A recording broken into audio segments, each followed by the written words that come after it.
ഒന്ന് തെസ്സലോനിക്കർ 5-ാം അധ്യായത്തിൻ്റെ 2-ാമത്തെ എപ്പിസോഡാണ് നമ്മൾ കേട്ടുകൊണ്ടിരിക്കുന്നത്. അപ്പോൾ ക്രിസ്തുവിൻ്റെ ഉപദേശത്തിൽ നിലനിൽക്കുക, അതിർ വിട്ടു പോകരുത്. നമുക്ക് ഈ റോഡിൽ കൂടി പോകുമ്പോൾ റോഡിൻ്റെ നടുക്ക് ചിലപ്പം മീഡിയ കാണും. അത് അപ്പുറം ഇപ്പുറമായിട്ട് തിരിച്ചിരിക്കുന്നതിന് ഇഷ്ടിക വെച്ചോ ബിൽ ബ്രിക്സോ വെച്ചൊക്കെ തിരിച്ചിട്ടുണ്ട്. ചില സ്ഥലങ്ങളിലൊന്നും കാണത്തില്ല, ലൈൻ മാത്രമേ കാണുള്ളൂ. ലൈൻ മാത്രമേ കാണുള്ളൂ. അതുകൊണ്ട് നമ്മൾ എന്ത് ചെയ്യണം? നമുക്ക് തന്നിരിക്കുന്ന ആ ലൈനിൻ്റെ ഉള്ളിൽ വൺ സൈഡിൽ നമ്മൾ അങ്ങോട്ട് പൊയ്ക്കൊണ്ടിരിക്കണം, അങ്ങോട്ടും ഇങ്ങോട്ടുള്ള ഒരു ലൈനിൻ്റെ ഉള്ളിൽ നിൽക്കണം. ഒരു ആക്സിഡൻറ്റ് നടന്നു കഴിഞ്ഞാൽ അവർ ആദ്യം ചോദിക്കും, ഈ ലൈൻ തെറ്റിച്ചാണോ അതിന് വിട്ടാണോ ഈ ഇടിച്ച വണ്ടി പോയതെന്ന് ആദ്യം അവർ നോക്കും, വാച്ച് ചെയ്യും. ക്യാമറ ഉണ്ടെങ്കിലൊക്കെ മനസ്സിലാക്കാൻ പറ്റും, അല്ലെങ്കിൽ ദൃക്സാക്ഷികളത് പറയും, കൃത്യം കണ്ടവരത് പറഞ്ഞു കൊടുക്കും. അതനുസരിച്ചാണ് കേസിൻ്റെ ലെവൽ പോകുന്നത്. നമുക്ക് പോകേണ്ട അതിനെ വിട്ടിട്ട് അപ്പുറത്തുള്ള ലൈനിൻ്റെ ഉള്ളിലോട്ട് കയറി അവിടെ നിന്ന് വരുന്ന വണ്ടിയെ കയറി ഇടിച്ചു കഴിഞ്ഞാൽ ഈ ഇടിക്കുന്ന വണ്ടി, അതിന് വിട്ട് പോയ ഇടിച്ചിക്കുന്ന വണ്ടി അതിന് നഷ്ടപരിഹാരം കൊടുക്കേണ്ടി വരും. അപകടം നടന്നാൽ അത് വലിയ ദുരന്തമായിട്ട് മാറും, അത് വലിയ പ്രശ്നമായിട്ട് മാറും. നമുക്കറിയാവുന്ന കാര്യമാണ് അത് ലോകപ്രകാരമുള്ള കാര്യം. അങ്ങനെയാണെങ്കിൽ ആത്മീയ കാര്യത്തിലോ അതിലൊന്നുമില്ലാതെ അങ്ങ് പോവുകയല്ലേ, കുഴപ്പമൊന്നുമില്ലെന്നേ, അതൊന്നും ഒരു വിഷയമല്ലെന്നേ, അതൊന്നും കുഴപ്പമില്ലെന്നേ, അതൊന്നും പ്രശ്നമല്ലെന്നേ. പ്രശ്നമുണ്ട് ദൈവമക്കളെ. ഇപ്പോഴല്ല പ്രശ്നത്തിൻ്റെ ഗൗരവം മനസ്സിലാകുന്നത്. കാകളം തുനിക്കുമ്പോൾ ഇവിടെ കിടക്കും, അപ്പോഴാണ് മനസ്സിലാകുന്നത്. അതിപ്പോഴേ ചിന്തിച്ച് അതിനനുസരിച്ച് മുമ്പോട്ട് പോയാൽ നമ്മുടെ ക്രിസ്തീയ ജീവിതം മനോഹരമായിരിക്കും, നമ്മുടെ യാത്ര അനുഗ്രഹമായിരിക്കും. ഇപ്പോൾ എല്ലാവരും UK-യിലും USA-യിലും ബ്രിട്ടനിലും അങ്ങോട്ടും ഇങ്ങോട്ടൊക്കെ ഇഷ്ടംപോലെ യാത്ര ചെയ്തുകൊണ്ടിരിക്കുക. എനിക്കറിയാം, എൻ്റെ സ്നേഹിതന്മാർ പലരും അങ്ങോട്ടും ഇങ്ങോട്ടൊക്കെ യാത്ര ചെയ്യുന്നവരാണ്. ഞാനതിനെക്കുറിച്ച് പറയാം, UK പോകാനും അമേരിക്കയിൽ പോകാനും ലണ്ടനിൽ പോകാനും കാനഡയിൽ പോകാനൊന്നും ബുദ്ധിമുട്ടൊന്നുമില്ല. ആൾക്കാരുണ്ടെങ്കിൽ, വിസ ഉണ്ടെങ്കിൽ, അതിനുള്ള പണം ഉണ്ടെങ്കിൽ അങ്ങോട്ടും ഇങ്ങോട്ടൊക്കെ പോകും. പക്ഷേ സ്വർഗത്ത് പോണ കാര്യത്തെക്കുറിച്ച് മാത്രം ഗൗരവമായിട്ട് നമ്മൾ പഠിക്കേണ്ട വിഷയമാണ്. ഞാൻ ഇന്നലെ ഒരു പ്രസംഗം കേട്ടപ്പോൾ അതിൽ നിന്ന് എനിക്ക് പെട്ടെന്നൊരു ഊർജ്ജം ഉൾക്കൊള്ളാനിടയായി. അത് ഞാൻ നിങ്ങളോട് പറയാൻ താല്പര്യപ്പെടുക. സ്വർഗത്ത് പോവുകയല്ല ചെയ്യുന്നത്, സ്വർഗരാജ്യത്തെ ബലാത്കാരികൾ ബലാത്കാരം ചെയ്യുന്നു, ബലാത്കാരികൾ അതിനെ പിടിച്ചടക്കുന്നു. കർത്താവ് പറഞ്ഞ കാര്യമാണ്. നമ്മൾ പോവുകയല്ല, നമ്മളത് പിടിച്ചടക്കണം. നമ്മൾ പ്രമാണം അനുസരിച്ച്, വ്യവസ്ഥ അനുസരിച്ച് നമ്മൾ ആ നിത്യത പ്രാപിച്ചെടുക്കണം. അതിനെക്കുറിച്ച് ആരെങ്കിലും ചിന്തിക്കാറുണ്ടോ? വിദേശത്ത് പോകാനൊക്കെ ഇഷ്ടംപോലെ വഴികളുണ്ട്, സാധ്യതകളുണ്ട്, അതൊക്കെ നടക്കുന്നുണ്ട്, നമ്മൾ ചെയ്തുകൊണ്ടിരിക്കുക. അതൊക്കെ നല്ല കാര്യങ്ങളാണ്, പൊക്കോ. പക്ഷേ സ്വർഗരാജ്യത്തേക്ക് പോകണമെങ്കിൽ സ്വർഗരാജ്യത്തിൻ്റെ നിയമങ്ങൾ, വ്യവസ്ഥകൾ, ടേംസ് ആൻഡ് കണ്ടീഷൻ നമ്മൾ പാലിക്കണം. അതാണ് 1 തെസ്സലോനിക്കർ 5-ാം അധ്യായം നാം തരുന്ന ശക്തമായ പഠനം. സഹോദരന്മാരെ, കാലങ്ങളെയും സമയങ്ങളെയും കുറിച്ച് നിങ്ങൾക്ക് എഴുതിയറിയിപ്പാൻ ആവശ്യമില്ല. കള്ളൻ രാത്രിയിൽ വരുമ്പോലെ കർത്താവിൻ്റെ നാൾ വരുന്നു എന്ന് നിങ്ങൾ നന്നായി അറിയുന്നുവല്ലോ. അപ്പോൾ കർത്താവിൻ്റെ വരവ് എങ്ങനെയാണ്? കള്ളൻ രാത്രിയിൽ വരുമ്പോഴേ കർത്താവിൻ്റെ നാൾ വരുന്നു. ഒരു കള്ളൻ വരുന്നത് അപ്രതീക്ഷിതമായിട്ടാണ് വരുന്നത്, യാതൊരു മുന്നറിയിപ്പുമില്ലാതെയാണ് വരുന്നത്. അതുപോലെ കർത്താവിൻ്റെ വരവും അങ്ങനെയായിരിക്കും, അപ്രതീക്ഷിതമായിട്ട് വരും. അപ്രതീക്ഷിതമായിട്ട് കർത്താവിൻ്റെ വരവ് കണ്ണിമിക്കുന്നതിനിടയിൽ അതിനെക്കുറിച്ചൊരു മെസ്സേജ് നേരത്തെ പറഞ്ഞിട്ടുണ്ട്, നിങ്ങൾ കേട്ടോ ഇല്ലെന്ന് എനിക്കറിയത്തില്ല. കണ്ണിമിക്കുന്നതിന് നടക്കുന്ന സംഭവമാണ്. അപ്പം അതിനു വേണ്ടി നമ്മൾ ഒരുങ്ങിയിരിക്കണം, ഉണർന്നിരിക്കണം. 1 കൊരിന്ത്യർ ലേഖനം 15-ാം അധ്യായത്തിൽ അതിനെക്കുറിച്ച് പൗലോസ് പഠിപ്പിക്കുന്നുണ്ട്. വളരെ മനോഹരമായ ഒരു പഠനമാണത്. എത്ര പേരതൊക്കെ പഠിക്കുകയും ധ്യാനിക്കുകയും ചെയ്യുന്നു എന്ന് ചോദിച്ചാൽ എനിക്കറിയത്തില്ല. സ്തോത്രം.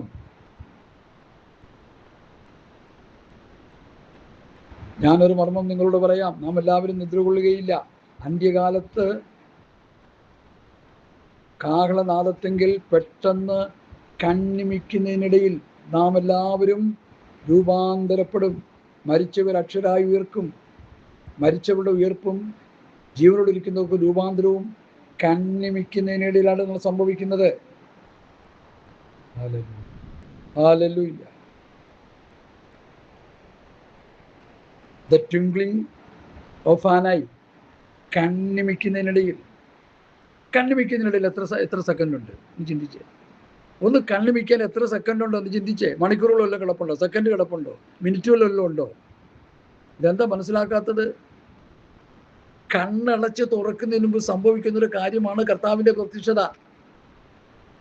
അപ്പോസ്തലന്മാരെ പഠിപ്പിക്കല, ഇന്നത്തെ അപ്പോസ്തലന്മാരെ പഠിപ്പിക്കലൊക്കെ ഈ കാലത്തെങ്ങും കർത്താവ് വരത്തില്ലെന്ന്.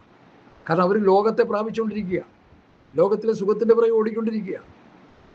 അതുകൊണ്ട് അവർക്കത് പറയാൻ കഴിയത്തില്ല. ഞങ്ങളെപ്പോലുള്ളവർക്ക് പറയാൻ കഴിയും.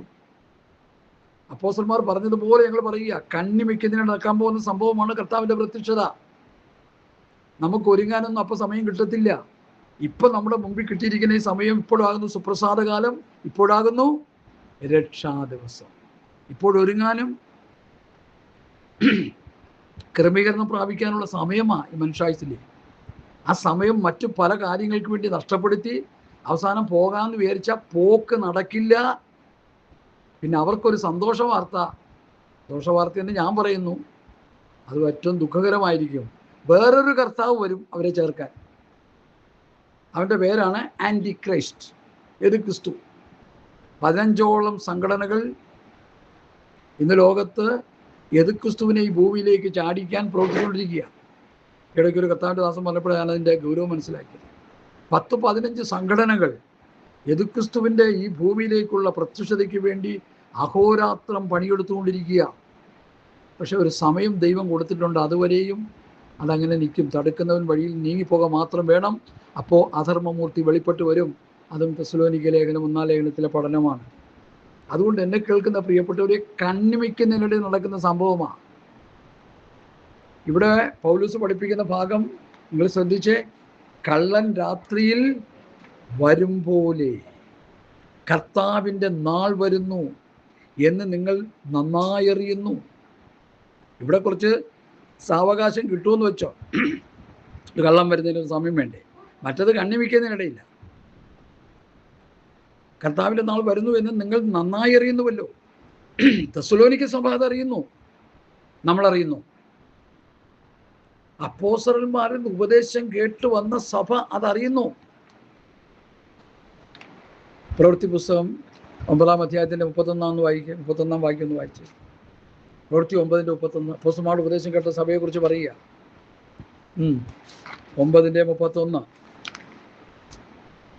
ഹല്ലേലൂയ, സ്തോത്രം സ്തോത്രം. അങ്ങനെ യഹൂദ, ഗലീല, ശമരിയ എന്നീ ദേശങ്ങളിൽ സഭയ്ക്ക് സമാധാനമുണ്ടായി.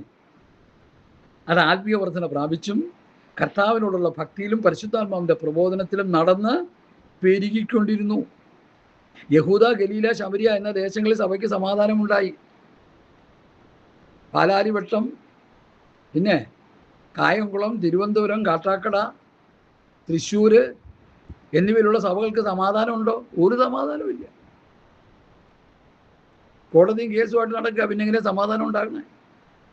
അപ്പോസ്തലന്മാരുടെ ഉപദേശം കേട്ട് വന്ന സഭയ്ക്ക് സമാധാനം ഉണ്ടായി. സഭ ആത്മീയവർധന പ്രാപിച്ചുകൊണ്ടിരുന്നു. കർത്താവിനോടുള്ള ഭക്തിയിലും പരിശുദ്ധാത്മാവിന്റെ പ്രബോധനത്തിലും നടന്നും പെരുകിക്കൊണ്ടിരുന്നു. ഇനി 16:4-5 പ്രവൃത്തി 16:4-5 അവിടുന്ന് വായിച്ച്. വലിയ മർമ്മമാണ് 16:4-5. ഇതെല്ലാം മാർമിക കാര്യങ്ങളാണ് ഞാൻ പറയുന്നത്. നിസ്സാര കാര്യങ്ങളൊക്കെ പറയലൊന്നും ഇല്ലേ നമുക്ക്. അവർ പട്ടണം തോറും ചെന്ന് യെരുശലേമിലെ അപ്പോസ്തലന്മാരും മൂപ്പന്മാരും വിധിച്ച നിർണയങ്ങൾ പ്രമാണിക്കേണ്ടതിന് അവർ കേൾപ്പിച്ചു കൊടുത്തു. അങ്ങനെ സഭ വിശ്വാസത്തിൽ ഉറക്കുകയും എണ്ണത്തിൽ ദിവസേന വരികയും ചെയ്തു. ഇതാണ് ഇന്നത്തെ സഭകൾക്കുണ്ടാകേണ്ടത്. IPC അല്ല, ചാരവനല്ല, ചർച്ച ബോർഡല്ല, ഏത് സഭയാണെങ്കിലും ഈ പറഞ്ഞ കാര്യങ്ങളാണ് നടക്കേണ്ടത്.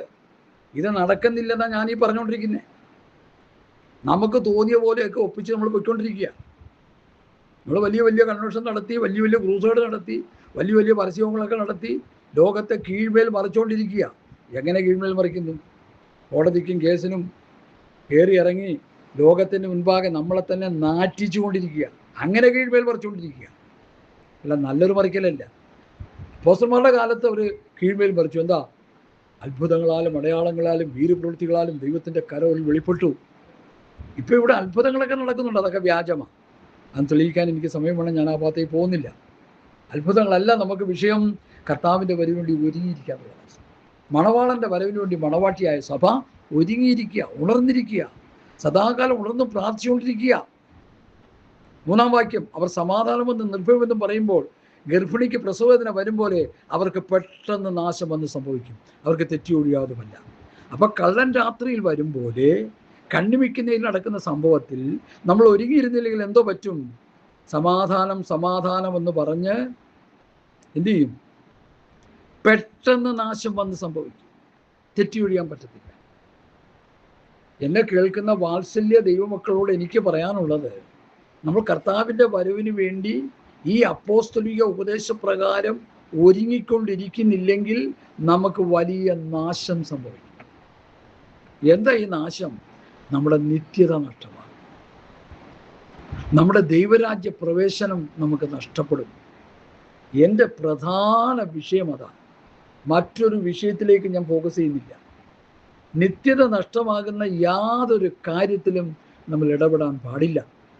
അങ്ങനെയുള്ള ബന്ധങ്ങളും അങ്ങനെയുള്ള കൂട്ടായ്മകളും വിട്ടുകൊണ്ട് നിത്യതയ്ക്ക് വേണ്ടി ഒരുങ്ങുന്ന ഒരാത്മീക നിലവാരത്തിലേക്ക് ദൈവസഭ, ദൈവമക്കൾ വരണമെന്ന് കർത്താവിൻ്റെ നാമത്തിൽ ഞാൻ നിങ്ങളെ പ്രബോധിപ്പിക്കുന്നു. 4-ാമത്തെ വാക്യം. എന്നാൽ സഹോദരന്മാരെ, ആ നാൾ കള്ളൻ എന്ന പോലെ നിങ്ങളെ പിടിപ്പാൻ നിങ്ങൾ ഇരുട്ടിലുള്ളവരല്ല. അപ്പൊ ഇവിടെ പറയുന്നു ആ നാൾ കള്ളൻ എന്ന പോലെ. കള്ളൻ ആരാ? ദിവസം. കർത്താവിൻ്റെ വരവിൻ്റെ ദിവസം ഒരു കള്ളനായിട്ട് നമുക്ക് സംഭവിക്കാൻ പാടില്ല. ആ നാൾ കള്ളൻ എന്ന പോലെ നിങ്ങളെ പിടിപ്പാൻ. അടുത്ത്, നിങ്ങൾ ഇരുട്ടിലുള്ളവരല്ല, നിങ്ങളെല്ലാവരും വെളിച്ചത്തിൻ്റെ മക്കളും പകലിൻ്റെ മക്കളുമാകുന്നു. നാം രാത്രിക്കും ഇരുളിലുള്ളവരല്ല. ഈ ഇരുളെന്ന് പറയുമ്പോൾ എന്താ അതിൻ്റെ അർത്ഥം കാണിക്കുന്നത്? ഇരുൾ എന്തിനെ കാണിക്കുന്നു? ഇരുള് സാത്താനെ കാണിക്കുക, വെളിച്ചം കർത്താവിനെ കാണിക്കുക. ഇരുട്ടിൻ്റെ മക്കൾ സാത്താൻ്റെ സന്തതികൾ, വെളിച്ചത്തിൻ്റെ മക്കൾ ദൈവത്തിൻ്റെ മക്കൾ. അങ്ങനെ ആ വേദപുസ്തകത്തിൽ നമുക്ക് പഠിക്കാൻ കഴിയുന്നത്. ഇത് പലരും ഇരുട്ടിക്കിടന്ന് തപ്പുക. ക്രിസ്ത്യ ജീവിതത്തിൽ വെളിച്ചത്തിലേക്ക് വരാൻ അവർക്ക് കഴിയുന്നില്ല. ഹല്ലേലൂയ. യോഹന്നാന്റെ 1-ാം ലേഖനം എടുക്കാം. 1-ാം ലേഖനം, ഇതിനെക്കുറിച്ച് പ്രതിപാദിക്കുന്ന യോഹന്നാൻ പറയുന്ന ശക്തമായ പ്രബോധനം യോഹന്നാന്റെ 1-ാം ലേഖനത്തിൽ നമുക്ക് കർത്താവ് തരികയാണ്. പ്രിയമുള്ളവരെ, 2:7 മുതലുള്ള വാക്യം. പ്രിയമുള്ളവരെ, പുതിയൊരു കൽപ്പനയല്ല, ആദ്യം മുതൽ നിങ്ങൾക്കുള്ള പഴയ കൽപ്പന അത്രയും ഞാൻ നിങ്ങൾക്ക് എഴുതുന്നത്. ആ പഴയ കൽപ്പന നിങ്ങൾ കേട്ട വചനം തന്നെ. പുതിയൊരു കൽപ്പന ഞാൻ നിങ്ങൾക്ക് എഴുതുന്നു എന്ന് പറയാം. അത് അവനിലും നിങ്ങളിലും സത്യമായിരിക്കുന്നു. ഇരുട്ട് നീങ്ങിപ്പോകുന്നു, സത്യവെളിച്ചം ഇതാ പ്രകാശിക്കുന്നു. വെളിച്ചത്തിൽ വസിക്കുന്നു എന്ന് പറയുകയും സഹോദരനെ പഴിക്കുകയും ചെയ്യുന്നവൻ ഇന്നയോളം ഇരുളിലിരിക്കുന്നു. വെളിച്ചത്തിൽ വസിക്കുന്നു, ദൈവത്തിൻ്റെ മക്കളാണെന്ന് പറഞ്ഞു നടക്കുന്നവര് സഹോദരനെ പകച്ചാൽ, സഹോദര നീ ഇരുട്ടിലായിരിക്കുന്നത്. എൻ്റെ ഗൾഫിൽ വന്ന കുറേ സഹോദരന്മാരുണ്ട്. അവരോടൊക്കെ ഞാൻ പറഞ്ഞു, ഈ അന്ന് ഗൾഫിൽ വെച്ചുണ്ടായ പിണക്കങ്ങളൊക്കെ മാറ്റി തമ്മിൽ സ്നേഹിച്ച് പകയും വിദ്വേഷമൊക്കെ കളഞ്ഞ് സ്നേഹത്തിൽ മുമ്പോട്ട് പോയില്ലെങ്കിലേ തമ്പുരാൻ നിങ്ങളുടെയൊക്കെ ചീട്ട് കീറോട്ടെ എന്ന് പറഞ്ഞു. ഇഷ്ടപ്പെടത്തില്ല. അത് ഇഷ്ടപ്പെടണ്ടെന്നേ. ഇഷ്ടപ്പെടാനായിട്ട് നിങ്ങളുടെ ചെലവിലല്ലല്ലോ നടക്കുന്നത്. നമുക്ക് ഈ സപ്പോർട്ട് മിനിസ്റ്ററി ചെയ്യുമ്പോൾ കിട്ടുന്നൊരു കുഴപ്പം എന്താണെന്ന് വെച്ചാൽ, ആര് സപ്പോർട്ട് ചെയ്യുന്നു ആ സംഘടനയെ പ്രസാദിപ്പിച്ചുകൊണ്ടിരിക്കണം. ഒരു വ്യക്തിയാണ് തരുന്നെങ്കിൽ അവരെ പ്രസാദിപ്പിച്ചുകൊണ്ടിരിക്കണം. നമ്മൾ ക്രിസ്തുവിൽ സ്വതന്ത്രരാണ്. അതുകൊണ്ട് ഉള്ള വചനം നമുക്ക് തീർത്തങ്ങ് പറയാം. മനസ്സിലായില്ലേ? സഹോദരനെ പഴിക്കുന്നവൻ കൊലപാതകനെന്ന് യോഹന്നാൻ പറയുന്നു. സഹോദരനെ പഴിക്കുന്നവൻ ഇരുട്ടിൽ വസിക്കുന്നു എന്ന് പറയുന്നു. സഹോദരനെ സ്നേഹിക്കുന്നവൻ വെളിച്ചത്തിൽ വസിക്കുന്നു, ഇടർച്ചയ്ക്ക് അവനിൽ കാരണമില്ല. സഹോദരനെ പഴിക്കുന്നവനോ ഇരുളിലിരിക്കുന്നു, ഇരുളിൽ നടക്കുകയും ചെയ്യുന്നു. ഇരുട്ട് അവൻ്റെ കണ്ണ് കുരുടാക്കിയാൽ എവിടേക്ക് പോകുന്നു എന്നവൻ അറിയുന്നില്ല. 1 യോഹന്നാൻ 2:7 മുതൽ 11 വരെയുള്ള വാക്യങ്ങളാണ് നമ്മൾ വായിച്ചത്. ഇവിടെ എന്താ പൗലോസ് പറഞ്ഞത്? നിങ്ങൾ ഇരുട്ടിലുള്ളവരല്ല, നിങ്ങളെല്ലാവരും വെളിച്ചത്തിൻ്റെ മക്കളും പകലിൻ്റെ മക്കളുമാകും. നാമോ രാത്രിക്കും ഇരുളിലുള്ളവരല്ല. ആകയാൽ നാം ശേഷമുള്ളവരെ പോലെ ഉറങ്ങാതെ ഉണർന്ന് സുബോധമായിരിക്കുക. ഉറങ്ങാതെ ഉണർന്ന് സുബോധമായിരിക്കുക. എന്താ ഈ സുബോധം എന്ന് പറഞ്ഞാൽ? കാലത്തിൻ്റെ ചുമരെഴുത്തുകളെ പഠിച്ചുകൊണ്ട്, കാലഘട്ടങ്ങളെ വിവേചിച്ച് മനസ്സിലാക്കി, ദൈവവചനത്തിൻ്റെ പ്രാവചനിക സൂക്തങ്ങളെ മനസ്സിലാക്കി, വചനത്തിൻ്റെ വെളിപ്പാടുകളെ ഗ്രഹിച്ച് പഠിച്ച് മനസ്സിലാക്കി കർത്താവിൻ്റെ വരവിൻ്റെ സമയം നിമിഷങ്ങൾ എങ്ങനെയാണ് ഏതാണെന്ന് മനസ്സിലാക്കി നമ്മൾ സുബോധത്തോടെ ജീവിക്കണം. അല്ലാതെ രാത്രികളൊന്നും ഉറങ്ങരുതെന്നുള്ള അർത്ഥത്തിലല്ല. സുബോധത്തോടെ, ബോധത്തോടെ, വിവേകത്തോടെ, പരിജ്ഞാനത്തോടെ കർത്താവിൻ്റെ വരവിൻ്റെ സൂചനകൾ ദൈവവചനത്തിലൂടെ കർത്താവ് നമുക്ക് തരുന്നുണ്ട്. അപ്പോസ്തലന്മാർ നമുക്ക് തരുന്നുണ്ട്. വിശുദ്ധ പ്രവാചകന്മാർ നമുക്ക് തരുന്നുണ്ട്. അത് ആ വചനത്തിൻ്റെ വെളിപ്പാടുകൾ ആഴത്തിൽ ഗ്രഹിച്ച് പഠിച്ച് മനസ്സിലാക്കി ആത്മീകമായി സുബോധത്തോടെ ജീവിക്കണം. ഇന്നത്തെ വിശ്വാസികളുടെ പോക്ക് കണ്ട ഒരെണ്ണത്തിന് സുബോധമുണ്ടെന്ന് തോന്നുന്നില്ല. സുബോധം കെട്ടൊരു പോക്കാ പോകുന്നേ. ഭൗതിക വിഷയങ്ങൾക്ക് വേണ്ടി കിടന്ന് തലയറിഞ്ഞ് പ്രാർത്ഥിച്ച് അത് പ്രാപിച്ചെടുത്ത് അതിൽ സന്തോഷിക്കുന്ന ഒരു കൂട്ടം വിശ്വാസികളും ഒരു കൂട്ടം ശുശ്രൂഷാ വൃന്ദങ്ങളെയും ഓർത്ത് കരയുന്നു, ലജ്ജിക്കുന്നു. ഉന്മാനും ഉടുപ്പാനും ഉണ്ടെങ്കിൽ മതിയെന്ന് വിചാരിക്കുക. ധനികന്മാരാകാൻ ആഗ്രഹിക്കുന്നവർ പരീക്ഷയിലും കണിയിലും കുടുങ്ങുകയും മനുഷ്യർ സംഹാരനാശങ്ങളിൽ മുങ്ങിപ്പോകാൻ ഇടവരുന്ന മൗഢ്യവും ദോഷകരമായ പല മോഹങ്ങൾക്കും ഇരയായി തീർന്നിരിക്കുന്നു. നീയോ ദൈവത്തിൻ്റെ മനുഷ്യനായുള്ളവേ, അത് വിട്ടോടാനാണ് പൗലോസ് പറയുന്നത്. ഹല്ലേലൂയ.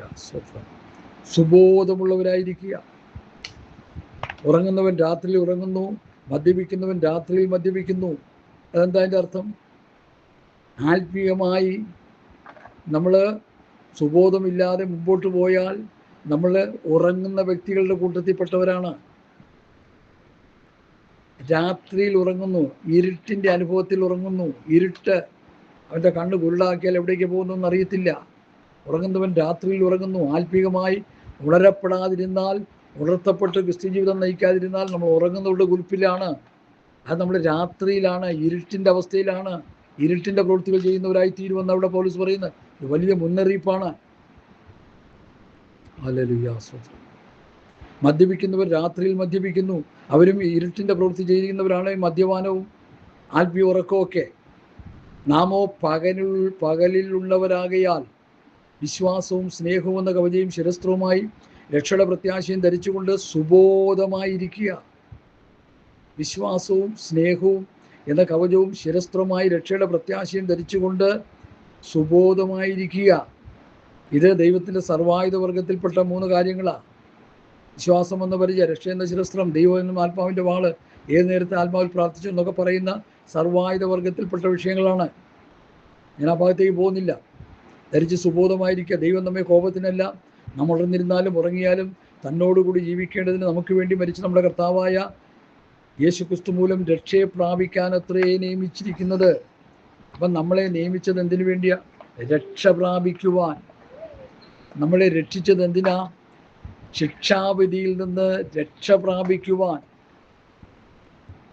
എന്ത് രക്ഷ? അന്ത്യകാല രക്ഷ. ഈ ഭൂമിയിൽ ജീവിക്കുന്ന സകല മനുഷ്യർക്കും ഒന്നുകിൽ രക്ഷ പ്രാപിക്കാൻ കഴിയും, അല്ലെങ്കിൽ ശിക്ഷാവിധിയിലേക്ക് പോകാൻ കഴിയും. കർത്താവായ യേശുക്രിസ്തുവിൻ്റെ പത്യവചനവും ഭക്തിക്കൊത്തുപദേശവും അനുസരിച്ച് ജീവിച്ച് രക്ഷ പ്രാപിക്കാനാണ് ദൈവം നമ്മെ വിളിച്ചെന്നാണ് ഇവിടെ പൗലോസ് പഠിപ്പിക്കുന്നത്. ആ രക്ഷ പ്രാപിക്കാത്തവൻ ശിക്ഷാവിധിയിൽ അകപ്പെടുമെന്ന് വചനം പറയുന്നു. ഞാൻ ആ ഭാഗത്തേക്ക് പോകുന്നില്ല. അടുത്ത പ്രധാന വിഷയങ്ങളുള്ളത് കൊണ്ട് ഞാൻ മുമ്പോട്ട് പോവുകയാണ്. 11-ാം വാക്യം ഒന്ന് വായിച്ചേ. 1 തെസ്സലോനിക്കർ 5:11. ആകയാൽ അന്യോന്യം പ്രബോധിപ്പിച്ചും തമ്മിൽ ആത്മീയ വർധന വരുത്തിയും മതി. ഇവിടെ പൗലോസ് പറയുന്ന ഒരു പ്രത്യേക ഉപദേശം. നമ്മൾ എന്തോ ചെയ്യണം? കർത്താവിൻ്റെ വരവ് ഇങ്ങനെ ആയി, അതുകൊണ്ടൊക്കെ നമ്മൾ എന്തോ ചെയ്യണത്? നിങ്ങൾ ചെയ്തു വരുന്ന പോലെ അന്യോന്യം തെസ്സലോനിക്ക സഭ തമ്മിൽ പ്രബോധിപ്പിച്ച് ആത്മീയവർദ്ധന വരുത്തിക്കൊണ്ടിരുന്നു. ഇന്നത്തെ സഭകളോ തമ്മിൽ അടിയും ബഹളവും വെട്ടും കുത്തും വഴക്കുമായിട്ട് നടക്കുക. കേസും കോടതിയും. രക്ഷിക്കപ്പെട്ട വക്കീലിനെ കൊണ്ട് കേസ് പറഞ്ഞുകൊണ്ടിരിക്കുക. എങ്ങനെയുണ്ട്? പൗലോസ് പറയുന്നത് തെസ്സലോനിക്ക സഭയോട്, ആകയാൽ നിങ്ങൾ ചെയ്തു വരുന്നത് പോലെ. തെസ്സലോനിക്ക സഭ എങ്ങനെ ചെയ്തു വന്നു? തമ്മിൽ പ്രബോധിപ്പിച്ചുകൊണ്ടിരുന്നു. എൻ്റെ കൂടെ ഉണ്ടായിരുന്നൊരു ദേവദാസൻ, ഞാൻ പേരൊന്നും പറയുന്നില്ല, അദ്ദേഹം എന്നോട് പറഞ്ഞൊരു കാര്യം ഞാനിപ്പോൾ ഓർത്തുപോയി. ചിലരുടെ വേദപുസ്തകത്തിൽ ഓവ കൂവ എന്ന് എഴുതിയിട്ടുള്ളത്. ഞാൻ ചോദിച്ചു, പാസ്റ്റർ എന്താണ് ഓവ കൂവ? ഒത്തുവാക്യം, കുത്തുവാക്യം. ഒരാൾ ഒരുത്തനെ വചനത്തിലൂടെ കുത്തിയാൽ അവനെ തിരിച്ച് വേറൊരു വചനം എടുത്ത് കുത്തുക. അതാണ് പ്രബോധനം. പണ്ടൊക്കെ ഞങ്ങൾ ചെയ്തുകൊണ്ടിരുന്ന ഈ സങ്കീർത്തനവും പ്രബോധനവും ഈ പഴയ നിയമത്തിൻ്റെ പഠിപ്പിക്കലും ചെയ്തുകൊണ്ടിരുന്ന സമയത്ത് ഞങ്ങൾ ചെയ്തുകൊണ്ടിരുന്ന കാര്യങ്ങളാണ്. ഞങ്ങൾ ഒട്ടും മോശമല്ലായിരുന്നു അതിന്.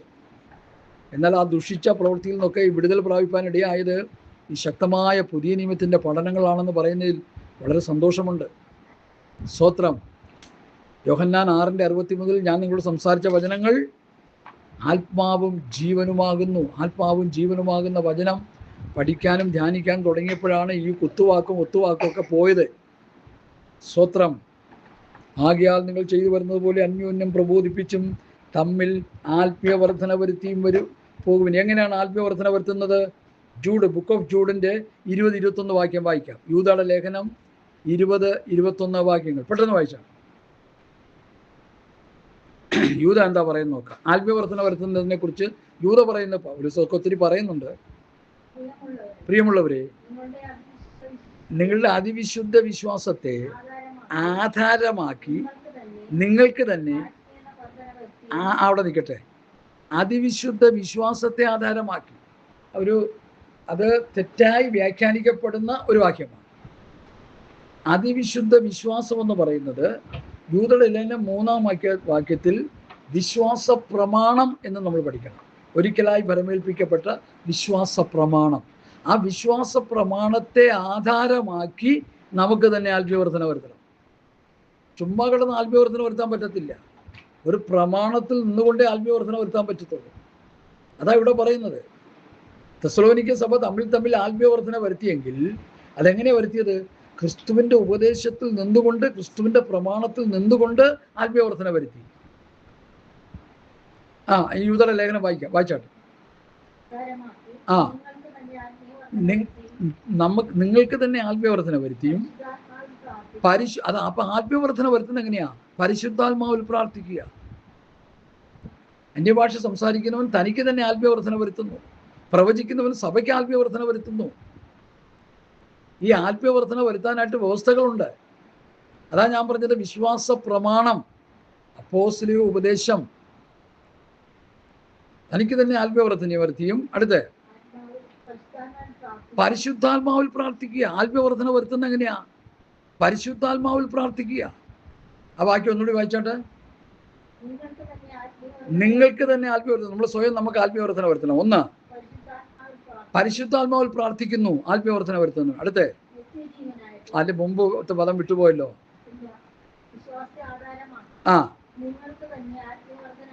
നിങ്ങൾക്ക് തന്നെ ആത്മീയവർദ്ധന വരുത്തി പരിശുദ്ധാത്മാവിൽ പ്രാർത്ഥിച്ചും. അതെ, വളരെ സൂക്ഷിച്ച് പഠിക്കേണ്ട വചനങ്ങളെ. വചനത്തെ ഞാനത് എൻ്റെ വ്യക്തമായ ചിത്രം നിങ്ങൾക്ക് തരാൻ താല്പര്യപ്പെടുകയാണ്. നിങ്ങളോ പ്രിയരെ നമ്മുടെ കർത്താവായ യേശുക്രിസ്തുവിൻ്റെ അപ്പോസ്തലന്മാർ മുൻപറഞ്ഞ വചനങ്ങൾ ഓർപ്പിൻ. യൂദ 17 ഞങ്ങൾ വായിക്കുക. ഓർപ്പിൻ, അന്ത്യകാലത്ത് ഭക്തികെട്ട മോഹങ്ങളെ അനുസരിച്ച് നടക്കുന്ന പരിഹാസികൾ ഉണ്ടാകുമെന്ന് അത് നിങ്ങളോട് പറഞ്ഞുവല്ലോ. അവർ ഭിന്നത ഉണ്ടാക്കുന്നവർ, പ്രാകൃതന്മാർ, ആത്മാവില്ലാത്തവർ. നിങ്ങളോ പ്രിയമുള്ളവരെ, നിങ്ങളുടെ അതിവിശുദ്ധ വിശ്വാസത്തെ ആധാരമാക്കി നിങ്ങൾക്ക് തന്നെ ആത്മീയവർദ്ധന വരുത്തിയും പരിശുദ്ധാത്മാവിൽ പ്രാർത്ഥിച്ചും നിത്യജീവനായിട്ട് കാത്തിരുന്നും കൊണ്ട് കർത്താവായ യേശുക്രിസ്തുവിൽ കരുണയ്ക്കായി കാത്തിരുന്നുകൊണ്ട് ദൈവസ്നേഹത്തിൽ നിങ്ങളെ തന്നെ സൂക്ഷിച്ചു കൊള്ളും. അപ്പോൾ ആത്മാവിൽ പ്രാർത്ഥന, അത് ആത്മീയവർദ്ധന വരുത്തുന്നതാണ്. ഹല്ലേലൂയ. പരിശുദ്ധാത്മാവിലുള്ള പ്രാർത്ഥനയാണ് ആത്മീയവർദ്ധന വരുത്തുന്നത്. അന്യഭാഷ സംസാരിക്കുന്നതാണ് ആത്മീയവർദ്ധന വരുത്തുന്നത്. അന്യഭാഷ സംസാരിക്കുന്നവൻ തനിക്ക് തന്നെ ആത്മീയവർദ്ധന വരുത്തുന്നു. പരിശുദ്ധാത്മാവിൽ പ്രാർത്ഥിക്കുന്നവൻ ആത്മീയവർദ്ധന വരുത്തുന്നു. ഇത് രണ്ടും സഭ നഷ്ടമാക്കി. ഇത് രണ്ട് സ്ഥാനത്ത് പാട്ടും കൂത്തും നൃത്തവും ഒക്കെ കയറി വന്നിരിക്കുക. സാത്താൻ തിരികെ കയറ്റി വിട്ടിരിക്കുക. ഇതൊക്കെ ഈ ദുരുപദേശങ്ങളെ. ഈ കാണുന്ന ന്യൂ ജനറേഷൻ ചർച്ച് മുഴുവൻ പാട്ടും കൂത്തും ഇല്ലെങ്കിൽ അവർക്ക് ആരാധനയില്ല. ഈ ഇടയ്ക്ക് ഒരു വെളിവ് കെട്ടവൻ പറഞ്ഞൊരു പ്രസ്താവന കേട്ട് ഞാൻ ഞെട്ടിപ്പോയി. കർത്താവ് എനിക്കൊരു പാട്ട് തന്നു, അത് ഞാൻ പാടാൻ പോകുകയാണ്. പാടി 3 മണിക്കൂർ സഭായോഗത്തിൽ 2.25 മണിക്കൂർ ആ പാട്ട് ഇങ്ങനെ തോരാതെ പാടിക്കൊണ്ടിരുന്നു. ഒന്ന് പാടി, പിന്നെ പാടി, രണ്ടാമതെടുത്ത് പാടി, മൂന്നാമതെടുത്ത് പാടി, നാലാമതെടുത്ത് പാടി. അതിനിടയ്ക്ക് കുറേ മുതലക്കണ്ണീര് ഒഴുക്കി. കുറേ പെണ്ണുങ്ങളെല്ലാം കൂടി കിടന്ന് കരഞ്ഞു കൂവി പാടി പാടി സഭായോഗത്തിൻ്റെ സമയം മുഴുവൻ പാട്ടിൽ അവസാനിച്ചു. യു കെയിൽ നിന്ന് എൻ്റെ ഒരു സ്നേഹിതൻ പ്രസംഗിച്ച പ്രസംഗത്തിലെ ഒരു കൊട്ടേഷൻ ഇങ്ങനെയാണ്: യു കെയിൽ പല ചർച്ചുകളിലും, യു കെയിലെന്നല്ല ഒട്ടുമുക്കാലും, 3 മണിക്കൂർ സഭായോഗത്തിൽ 2.5 മണിക്കൂർ 2.25 മണിക്കൂർ പാട്ട്, 15 മിനിറ്റ് വചന പ്രഘോഷണം. ഇതാര് ചെയ്തു വെച്ചതാ? ഈ ദുരന്തം സാത്താൻ ചെയ്തു വെച്ചതാ. അതിനാരെയാ ഉപയോഗിച്ചത്? വെളിവുകെട്ട പാസ്റ്റർമാരെ. ഇത് പറയണ്ടേ? തുറന്ന് പറയണ്ടേ? അങ്ങനെയെങ്കിൽ എന്തിനാണ് ഈ പ്രബോധനം? ഈ വചനങ്ങൾ എന്തിനാ? തമ്മിൽ പ്രബോധിപ്പിക്കാൻ പറഞ്ഞ എന്തിനാ? എന്തിനാണ് നമ്മുടെ കയ്യിൽ തന്നിരിക്കുന്ന ഈ വചനം, ഈ പഥ്യവചനം, ഈ പഥ്യോപദേശം എന്തിനാ? ഇത് കളിക്കാനോ? ഈ വചനത്തിൻ്റെ വ്യവസ്ഥയിൽ ബുക്ക് ഓഫ് ആക്ട്സ് 20-ാം അധ്യായത്തിൻ്റെ 32-ാം വാക്യം ഒന്ന് വായിക്കും. ഇപ്പോൾ പ്രവൃത്തി 20-ന്റെ 32 വായിച്ചാട്ടെ. എന്താ അവിടെ എഴുതിയിരിക്കുന്നത് നോക്കാം. എന്തിനാണ് ദൈവവചനം നമ്മുടെ കയ്യിൽ കർത്താവ് തന്നത്? അതിലെന്തെങ്കിലും പ്രാധാന്യത ഉണ്ടോ നമ്മൾ മനസ്സിലാക്കണ്ടേ? 20-ന്റെ 32 നിങ്ങൾക്ക് ആത്മീയവർദ്ധന വരുത്തുവാനും സകല വിശുദ്ധന്മാരോടുകൂടി അവകാശം തരാൻ കഴിയുന്ന ദൈവത്തിലും അവൻ്റെ കൃപയുടെ വചനത്തിലും ഞാനിപ്പോൾ നിങ്ങളെ ഫലമേൽപ്പിക്കുന്നു. അപ്പോസ്തലൻ പുതിയ നിയമസഭയെ ഫലമേൽപ്പിച്ചത് കൃപയുടെ വചനത്തിലാണ്.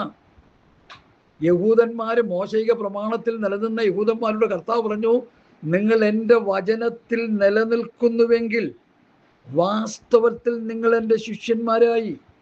ഈ പ്രസ്താവനകളെ തുരങ്കം വയ്ക്കുന്ന സാത്താൻ്റെ ഉപദേശങ്ങൾ ദൈവസഭയിൽ നുഴഞ്ഞു കയറിയിരിക്കുകയാണ്. അതിന് ബഹുമാനപ്പെട്ട പാസ്റ്റർമാരുടെ നാവുകളെ തന്നെ എടുത്ത് ഉപയോഗിക്കുന്നു എന്ന് പറയുമ്പോൾ എന്താ നമ്മൾ ചിന്തിക്കേണ്ടത്?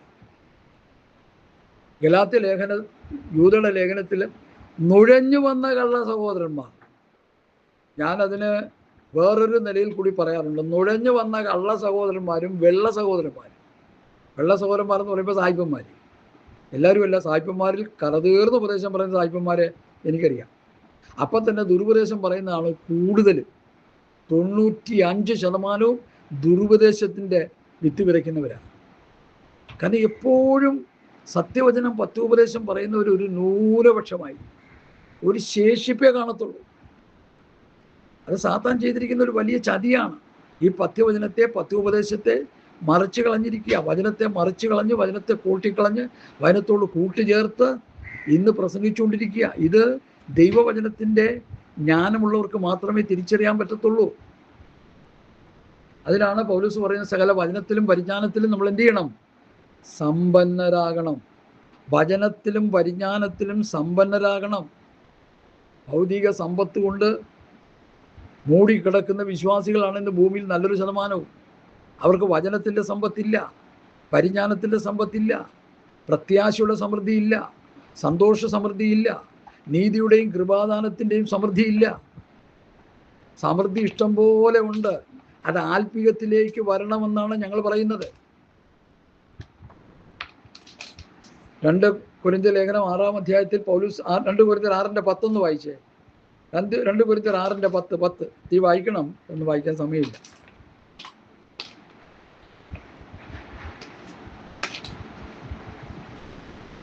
2 കൊരിന്ത്യർ ലേഖനം 6-ാം അധ്യായത്തിന്റെ 10-ാം വാക്യം. ദുഃഖിതരെങ്കിലും, അവർ ദുഃഖിതരാണ്, പക്ഷെ എപ്പോഴും സന്തോഷിച്ചുകൊണ്ടിരിക്കുക. ദരിദ്രരെങ്കിലും, എന്താ സമ്പന്നത? ഒന്നുമില്ലാത്തവരെങ്കിലും എല്ലാം കൈവശമുള്ളവരായി തന്നെ. അവർ ദരിദ്രരാണ്, ഭൗതികമായി ദരിദ്രരാണ്, പക്ഷെ ആത്മീക സമ്പത്ത് അവർക്കുണ്ടായിരുന്നു. ഇന്നത്തെ പാസ്റ്റർമാരും റവറൻഡുമാരും ഡോക്ടർമാരും സമ്പന്നരാണ്. ആത്മീകമായി ഇവരെപ്പോലെ ദാരിദ്ര്യവാസികൾ ലോകത്ത് കാണത്തില്ല. ആത്മീകമായി. അത് തന്നെയല്ലേ ലബോദിക്കയുടെ സന്ദേശം. ലബോദിക്ക പറയുന്നത് എന്താ? ഞാൻ ധനവാൻ, ഞാൻ സമ്പന്നൻ, എനിക്കൊന്നിനും മുട്ടില്ല. കർത്താവ് അവരോട് പറയുന്നത് എന്താ? നീ ദരിദ്രനാ, നീ നഗ്നനാ, നീ കുരുടനാ, തന്നിമിത്തം നീ അരിഷ്ടനും നിർഭാഗ്യവനുമാ. ആ വിഷയത്തേക്ക് ഏതൊക്കെ നിലയിൽ ആ കോട്ടി മാറ്റി പ്രസംഗിച്ചുകൊണ്ടിരിക്കുന്നത്. ലബോദിക്ക കാലഘട്ടം കർത്താവിൻ്റെ വരവിന് മുൻപുള്ള കാലഘട്ടം. കർത്താവിൻ്റെ വരവിന് മുൻപുള്ള കാലഘട്ടം ക്രൈസ്തവ സമൂഹം, വിശ്വാസികൾ, പെന്തക്കോസ്ത് സമൂഹം വലിയ ധനാഢ്യന്മാരാണ് പലരും, സമ്പന്നന്മാരാണ് പലരും, ഭൗതികത്തിലാണ്. ആത്മീകമായ ഇവരെപ്പോലെ ദാരിദ്ര്യവാസികൾ ലോകത്ത് കാണത്തില്ല. ആത്മീക ദാരിദ്ര്യത്തിൻ്റെ കൊടുമുടി കഴിയുന്നവരാണ് ഇന്നത്തെ ക്രൈസ്തവ സമൂഹത്തിലെ പല പ്രിയപ്പെട്ടവരും. അതുകൊണ്ട് ഇന്ന് പൽക്കാലം ആത്മീക സമ്പത്തിലേക്ക് മടങ്ങി വരുവാൻ കർത്താവിൻ്റെ നാമത്തിൽ ഞാൻ നിങ്ങളെ പ്രബോധിപ്പിക്കും. എന്തായി ആത്മീയ സമ്പത്ത്? തീയിലൂതിക്കൊഴിച്ച പൊന്നായ പഥ്യവചനം, പഥ്യോപദേശം, ഉപനിധി, കണ്ണിലെഴുതാൻ ലേപമായ പരിശുദ്ധാത്മാവുള്ള കാഴ്ചപ്പാട്, രക്ഷാവസ്ത്രം, നീതിயின் വസ്ത്രം നഷ്ടപ്പെടുത്തി അത് തിരിച്ചു പിടിക്കുക. അങ്ങനെ ആ സഭയ്ക്ക് സമ്പന്നനാകാൻ പറ്റത്തുള്ളൂ. വലിയ വിലയേറിയ ഉപദേശമാണ്. ഇൻ്റർനാഷണൽ പാസ്റ്റർമാർ ഈ ഉപദേശം കൊടുത്ത് പ്രസംഗിച്ചിട്ട് ഞാൻ കേട്ടിട്ട് തലയെ കൈവച്ചു പോയി. കാരണം അത്ര വിഡ്ഢിത്തങ്ങളാണ് വിളിച്ചു പറയുന്നത്. ദൈവവചനത്തിൻ്റെ വെളിപ്പാട് കിട്ടിയ ദൈവദാസന്മാർ ഇതിനെക്കുറിച്ച് പ്രസംഗിച്ചിട്ടുണ്ട് പലരും. ഞങ്ങളതൊക്കെ പഠിച്ചതുകൊണ്ടായി പറയുന്നത്. സഭ സമ്പന്നരാകേണ്ടത് ആത്മീകത്തിലാണ്, ഭൗതികത്തിലല്ല. പലസ്തീൻ നാട്ടിലെ ശിഷ്യന്മാരോട് പറഞ്ഞു, എന്ത് തിന്നും, എന്തു കുടിക്കും, എന്തുടുക്കുമെന്ന് നിങ്ങൾ വിചാരപ്പെടരുത്. ആകാശത്തിലെ പറവുകളെ നോക്കുവിൻ, അത് കൊയ്യുന്നില്ല, വിതയ്ക്കുന്നില്ല, കളപ്പുരയിൽ കൂട്ടിവെക്കുന്നില്ല. ഈ പറവജാതികളെക്കാൾ നിങ്ങൾ എത്ര വിശേഷതയുള്ളവർ. സ്വർഗസ്വനായ ദൈവം നിങ്ങളെ പുലർത്തുന്നു. ദൈവരാജ്യം, ദൈവനീതി അന്വേഷിക്കുമ്പോൾ നമുക്ക് ആവശ്യമുള്ളത് കർത്താവ് തരുമെന്ന് കർത്താവ് പറഞ്ഞു. അത് വിശ്വസിക്കാനുള്ള മനസ്സില്ല. ആ വചനത്തിൻ്റെ വെളിപ്പാടൊട്ടും അറിയത്തുമില്ല. അതുകൊണ്ട് ഭൗതികത്തിൻ്റെ പിറകെ ഓടുക. ഒരു ശുശ്രൂഷ ചെയ്താൽ ഇത്ര കിട്ടണം, ഇത്ര കിട്ടണം, ഇത്ര രൂപ കണക്ക് പറഞ്ഞു വാങ്ങുന്ന മഹാന്മാരാണ് നമ്മുടെ കേരളത്തിലുള്ളത്. ഇവരെയൊക്കെ മെഴുകുപ്രതിമ ഉണ്ടാക്കി സൂക്ഷിച്ചു വെക്കണമെന്ന് എൻ്റെ ഒരു അഭിപ്രായമാണ്. ഇവർ മരിച്ചു പോകുന്നതിന് മുമ്പ് ഇവരുടെയൊക്കെ മെഴുകുപ്രതിമ ഉണ്ടാക്കി. ഈ അമേരിക്കയിൽ ചെന്ന് കഴിഞ്ഞാൽ ഒട്ടുമുക്കാലും മെഴുകുപ്രതിമകളുണ്ട്. അമിതാഭ് ബച്ചൻ്റെ ഉണ്ട്, ഇവിടെയുള്ള സിനി സ്റ്റാറുകളുടെ ഒത്തിരി ഉണ്ട്, പൊളിറ്റിക്കൽ ലീഡേഴ്സിൻ്റെ ഉണ്ട്, മഹാത്മാഗാന്ധിയുടെ ഉണ്ട്. അക്കൂട്ടത്തിൽ ഇവരെയും കൂടി മെഴുകുപ്രതിമ ഉണ്ടാക്കി വെക്കണം. കണക്ക് പറഞ്ഞ് കാശ് മേടിക്കുന്ന പാസ്റ്റർമാരുടെ. എന്നെ കേൾക്കുന്ന പ്രിയപ്പെട്ടവരെ, നമ്മൾ ഏതവസ്ഥയിലായി? നമ്മൾ എത്രത്തോളം അധപ്പതിച്ചു പോയി? എന്താ കാര്യം? യൂത പറഞ്ഞത് നമ്മൾ കേൾക്കുന്നില്ല. തമ്മിൽ വചനം കൊണ്ട് പ്രബോധിപ്പിക്കുക. അങ്ങനെയല്ലേ നമ്മൾ വായിച്ചു നിർത്തിയത്. അടുത്ത വാക്യത്തിലേക്ക് വരാം. 1 തെസ്സലോനി. ഹല്ലേലൂയ, സ്തോത്രം, സ്തോത്രം. 11 വാക്യം. ആകയാൽ നിങ്ങൾ ചെയ്തു വരുന്നത് പോലെ അന്യോന്യം പ്രബോധിപ്പിച്ചും തമ്മിൽ